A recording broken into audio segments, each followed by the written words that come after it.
نحمده ونصلي على رسوله الكريم أما بعد فأعوذ بالله من الشيطان الرجيم قال الله تعالى في القرآن الحكيم وذكرهم بأيام الله صدق الله العظيم. السلام علیکم ورحمۃ اللہ وبرکاتہ.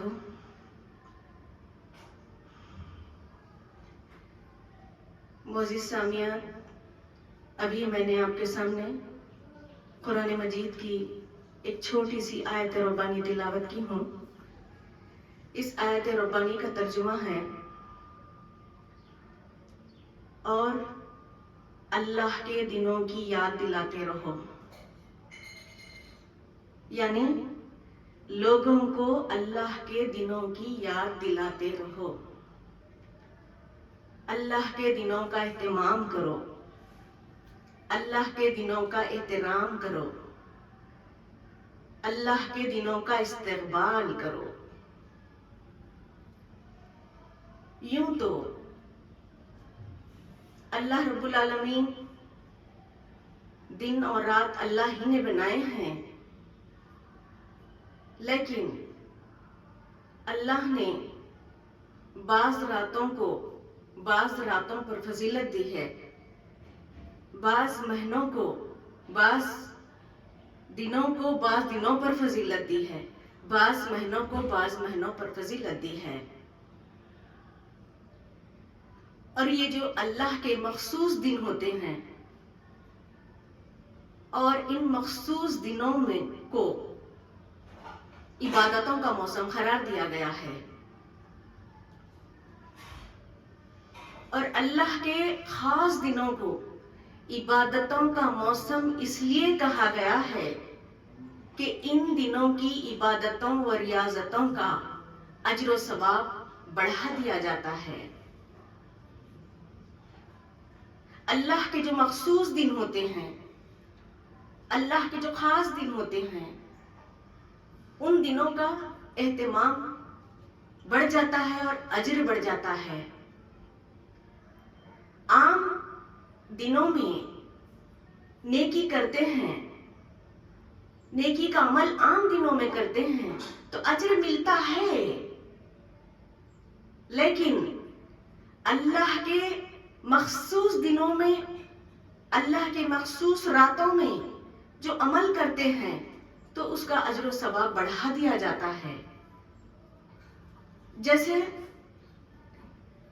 امام بخاری، امام مسلم سے روایت ہے، رسول اللہ صلی اللہ علیہ وسلم نے فرمایا، رمضان مبارک میں نفل نماز پڑھتے ہیں تو سنت نماز کا ثواب ملتا ہے، سنت نماز پڑھتے ہیں تو فرض نماز کا ثواب ملتا ہے، فرض نماز پڑھتے ہیں تو عام دنوں میں جو فرض نماز پڑھتے ہیں وہ 70 فرض نمازوں کا ثواب ملتا ہے،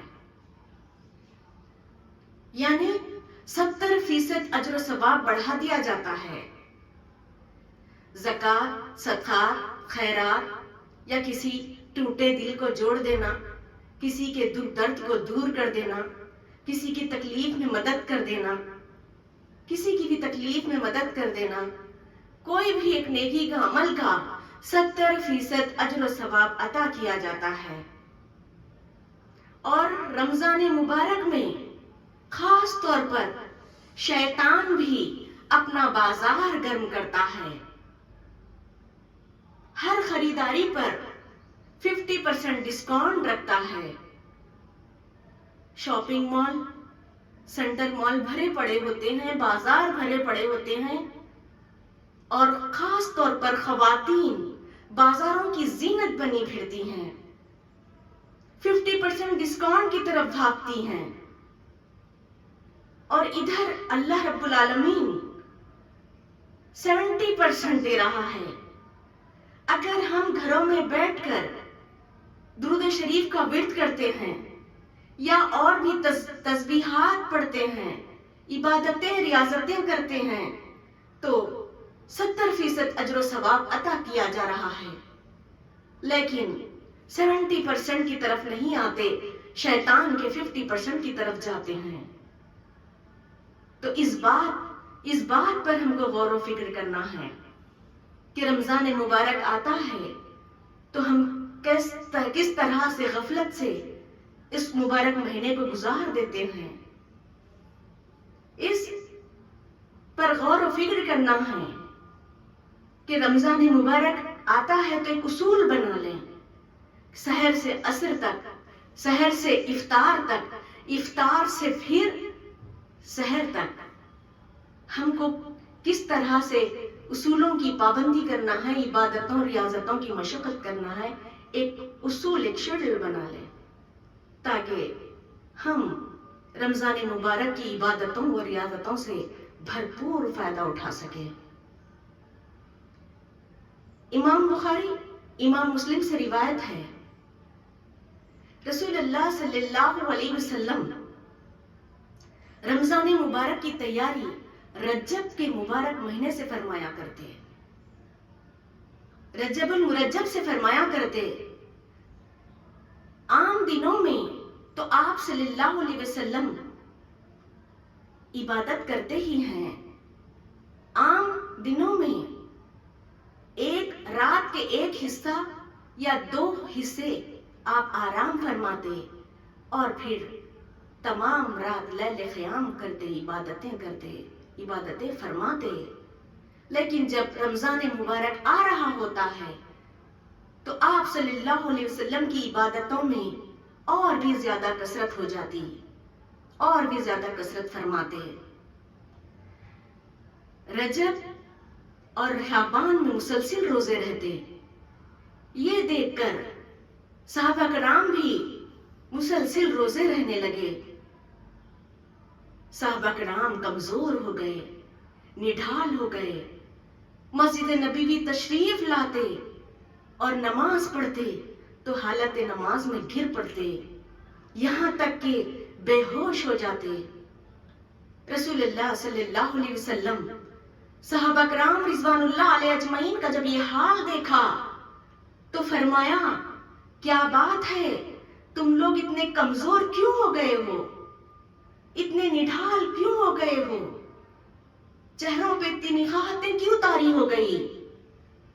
تو صحابہ کرام نے عرض کیا، اے اللہ کے رسول، ہم آپ کا دیکھ کر مسلسل روزے رہ رہے ہیں. رسول اللہ صلی اللہ علیہ وسلم نے فرمایا، ایکم مثل، تم میرے مثل نہیں ہو، تم میری طرح نہیں ہو. رجب میں روزے رہو پھر چھوڑ دو، شعبان میں روزے رہو پھر چھوڑ دو، اور رمضان مبارک آئے تو مکمل کر لو. صحابہ کرام آپ کے مثل نہیں ہیں، نہ کوئی نبی آپ کا مثل ہے. امام بخاری، امام مسلم سے روایت ہے کہ رسول اللہ صلی اللہ علیہ وسلم عبادتوں کا اہتمام فرماتے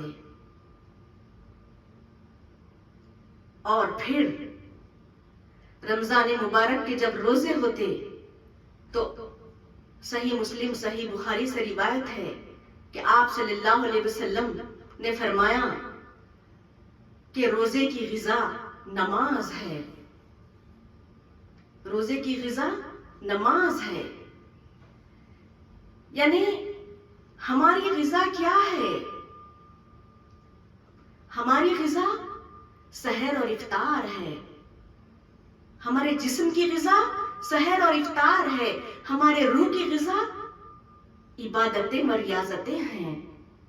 عبادتیں و ریاضتیں مشقتیں کرتے ہیں تو ہماری روح طاقتور ہوتی ہے، اور ہمارے جسم کی غذا سحر اور افطار ہے، اور روزے کی غذا نماز ہے. یعنی روزے کو جو تقویت ملتی ہے، روزے کو جو طاقت ملتی ہے وہ نماز سے ملتی ہے. تو پھر ہماری نماز کیسی ہونی چاہیے؟ خشوع و خضوع ہونے والی چاہیے. اکثر لوگ روزے تو رہتے ہیں لیکن نماز کی پابندی نہیں کرتے. نماز، جیسے کہ نوجوانوں کا ماحول دیکھنے میں آتا ہے کہ روزے کی حالت میں دن بھر سو جاتے ہیں اور افطار کے وقت اٹھ کر روزہ کھولتے ہیں، جبکہ روزہ کمزور ہو چکا ہوتا، روزہ دم توڑ چکا ہوتا۔ اس طرح کے روزے ہوتے ہیں، جبکہ آپ صلی اللہ علیہ وسلم نے فرمایا روزے کی غذا نماز ہے۔ جب روزے کی غذا نماز ہے تو پھر ہم نماز کو بڑی خشوع و خضوع کے ساتھ ادا کرنا ہے تاکہ ہمارا روزہ طاقتور بن جائے۔ آپ صلی اللہ علیہ وسلم نے فرمایا کہ جب تم نماز پڑھو تو ایسے پڑھو، نماز ایسے ادا کرو کہ تم خدا کو دیکھ رہے ہو یا پھر اللہ تم کو دیکھ رہا ہے، تم اللہ کو دیکھ رہے ہو یا پھر اللہ تم کو دیکھ رہا ہے۔ اب اللہ کو دیکھنے والی بات حالت نماز میں آل رسول، صحابہ کرام، ائمہ کرام، اولیاء کرام، بزرگان دین، مومنین، صالحین نے حالت نماز میں اپنے رب کا دیدار فرمائے۔ آج بھی مومنین صالحین حالت نماز میں اپنے رب کا دیدار کرتے ہیں، اپنے رب سے ملاقات کرتے ہیں، اور ہمارے اندر ایک ایسے خوف خدا پیدا ہونا چاہیے، ایک ایسے خوف خدا پیدا کریں کہ جب ہم مصلی پر ٹھہرتے ہیں تو یہ تصور مان لیں کہ اللہ مجھے دیکھ رہا ہے، میرا رب مجھے دیکھ رہا ہے، میرے قیام کو دیکھ رہا ہے، میرے رکوع کو دیکھ رہا ہے، میرے قاعدے کو دیکھ رہا ہے، میرے سجدے کو دیکھ رہا ہے۔ اس طرح تصور باندھ لیں تو انشاءاللہ ہماری نماز خشوع و خضوع والی ہو جاتی ہے۔